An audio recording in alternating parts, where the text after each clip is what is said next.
L'Arcom a encore du pain sur la planche. On la savait menacée, en péril suite à la fin d'Energy 12. Chérie 25, ça y est, c'est officiel, est à vendre. Voici l'actualité principale de ce dimanche 23 mars. Bonjour, c'est le TV 168.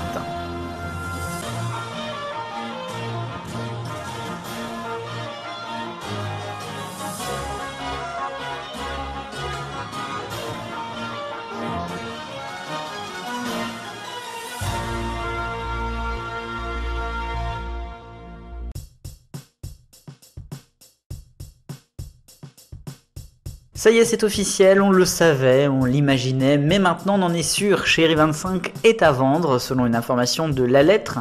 Une vente qui doit se dérouler sous une dizaine de jours. Oui, vous avez bien entendu, donc peut-être que dimanche prochain on saura déjà. Une dizaine de jours, puisque Jean-Paul Baudecroux et le groupe Énergie est pressé. D'abord, puisque sans Énergie 12, qui a donc fermé le 28 février dernier, il y a des problèmes budgétaires, la chaîne a du mal sans doute à rester seule, notamment avec sa régie publicitaire. Et puis au-delà de ça, il y a 2027. 2027, on aura donc potentiellement des renouvellements ou pas des canaux de la TNT HD, les 6 qui sont arrivés en 2012. Un renouvellement qui pourrait être fait automatiquement pour les chaînes qui veulent continuer et que l'Arcom ne voit pas de souci à cela. Il n'y aura pas forcément d'appel à la candidature, mais donc il peut y en avoir un pour d'autres et potentiellement c'était le cas pour le canal 25. Alors on a donc Chérie 25 qui est à vendre, forcément on a déjà des acquéreurs potentiels et là encore ce sont des noms qui reviennent à chaque fois et qui sont absolument pas surprenants. D'abord on a le groupe CMA-CGM qui possède donc désormais BFM TV, RMC Story et RMC Découverte, peut-être une nouvelle RMC en 25, qui sait.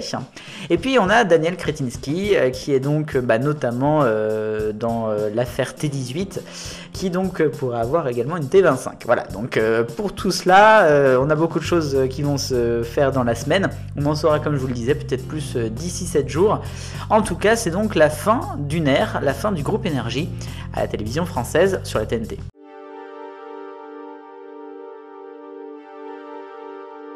Le focus, bon c'est à la limite des points, mais j'ai déjà autre chose à dire dans cette rubrique, donc on va le mettre en focus. Interville va donc revenir cet été 2025, ça fait plus de 5 ans que l'on attendait cela. J'en parlais déjà dans le rayon la semaine dernière, donc visiblement il y aurait 4 numéros qui seraient diffusés les jeudis soirs de juillet à partir donc du 3 à 21h10 sur France 2.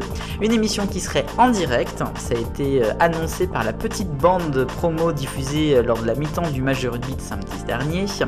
A noter aussi qu'on a donc un logo et une musique qui est totalement inconnue d'Interville, sauf que le mot Shanana est chanté dans cette musique à certains moments. Voilà. Bon. Et puis on a donc la vachette qui a été présentée notamment sur les réseaux. Elle s'appelle Topa et c'est une vachette sans surprise humaine, donc une grosse mascotte. On verra bien ce que ça va donner, mais ça risque de faire beaucoup parler.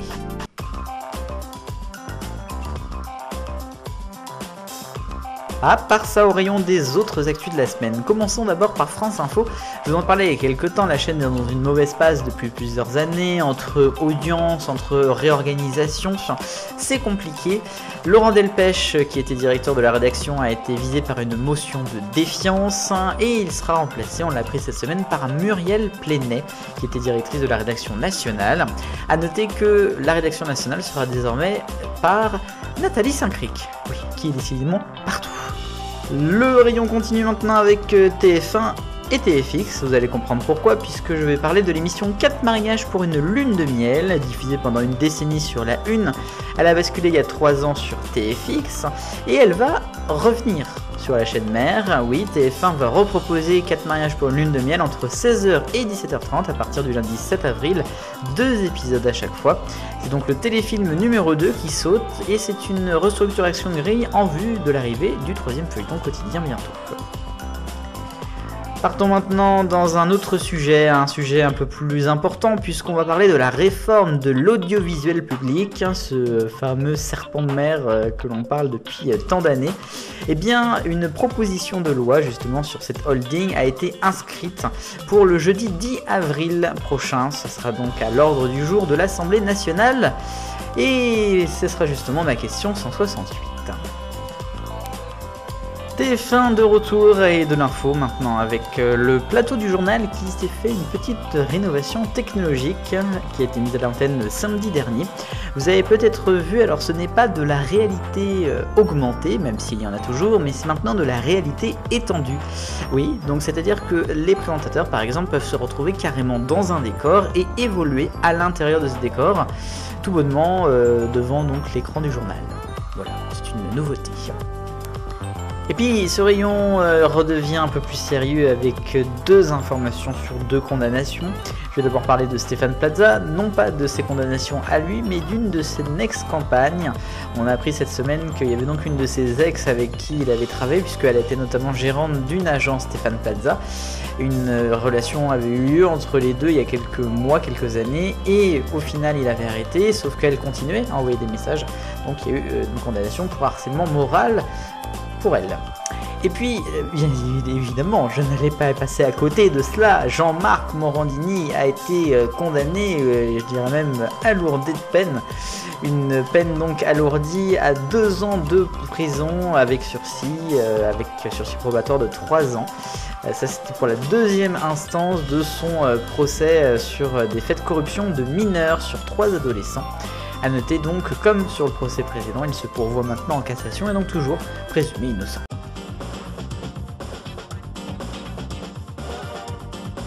La question 168, et je suis assez surpris des résultats. RMC Story peut-elle devenir première chaîne de la TNT un jour?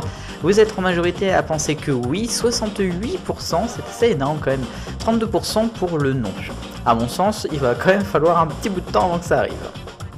Nouvelle question cette semaine, la fameuse réforme de l'audiovisuel va-t-elle passer en 2025 ?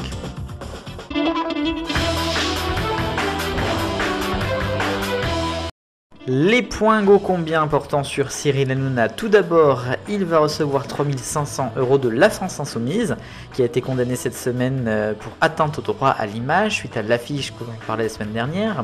Ensuite, la révélation de la semaine, c'est bien évidemment l'article de Mediapart sur notamment bien les coulisses de TPMP et donc sur Cyril Hanouna. Il y a notamment des choses sur Malik Bentala, sur Mathieu Delormeau, mais aussi sur des personnes qui ont travaillé avec lui. Je vous les invite à vraiment aller lire l'enquête. Et puis Cyril Hanouna, vendredi soir, a annoncé que sa chaîne éphémère allait s'arrêter, ou en tout cas son émission TPMP, mercredi soir prochain, pour mieux se concentrer à la préparation de la nouvelle émission sur W9. Ça ne veut pas dire qu'il va rien faire de maintenant jusqu'à septembre. Croyez-moi, il en a encore sous le coude.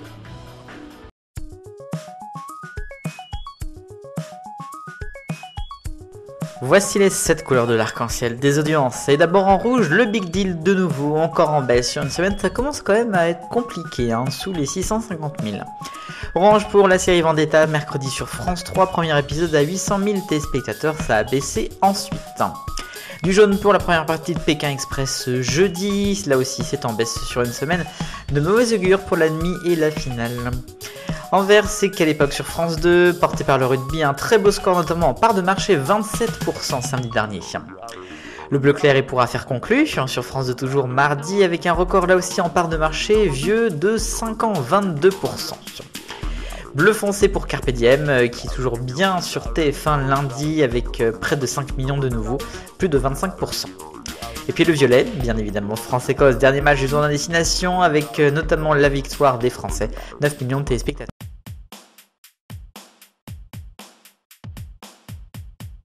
Et enfin, petit mot pour vous parler de l'album d'Elena, Elé, qui est sorti le week-end dernier, enfin vendredi dernier exactement.